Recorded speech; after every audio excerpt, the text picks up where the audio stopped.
முக்கியமான விஷயம் நம்ம வாழ்க்கையில ரொம்ப டாப் ப்ரையாரிட்டி பணம். அதுதாங்க.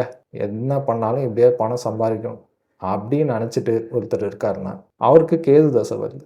அப்படின்னா, அவர் பணம் சம்பாதிக்க எவ்வளோக்கு எவ்வளோ முயற்சி பண்றாரோ, அவ்வளோக்கு அவ்வளோ கையில இருக்க காச புடுங்கிட்டு போயிடும். அதே கேது. ஒருத்தர் தொழில் பண்ணிட்டு இருக்காரு. அந்த கேது தசை ஆரம்பிக்குது. தொழில் வந்து கொஞ்சம் டல் அடிக்குது. பெருசா முன்னாடி பண்ற லெவலுக்கு வருமானம் இல்ல. சரி, இப்போ கொஞ்சம் வந்து பிசினஸ விரிவுபடுத்துனா இன்னும் கொஞ்சம் பிக்கப் பண்ணலாம். பக்கத்துல இன்னொரு கடை ஒண்ணு ஆரம்பிக்கலாம். அப்படின்னு சொல்லிட்டு ஏதாவது ஒரு கடன வாங்கி ஆரம்பிக்கிற மாரி சிச்சுவேஷன் அமையும். ஆரம்பிச்சா பிக்கப் பண்ணிடலாம். அப்படின்னு சொல்லிட்டு ஆரம்பிப்பாரு. அவர் எதிர்பார்த்த மாரி போகாது. கடைய குளோஸ் பண்ணிட்டு வர்ற மாரி இருக்கும். சரி, கடை சரியா போல. இப்போ வேற ஏதாவது புதுசா ஒரு தொழில் ஆரம்பிக்கலாம்.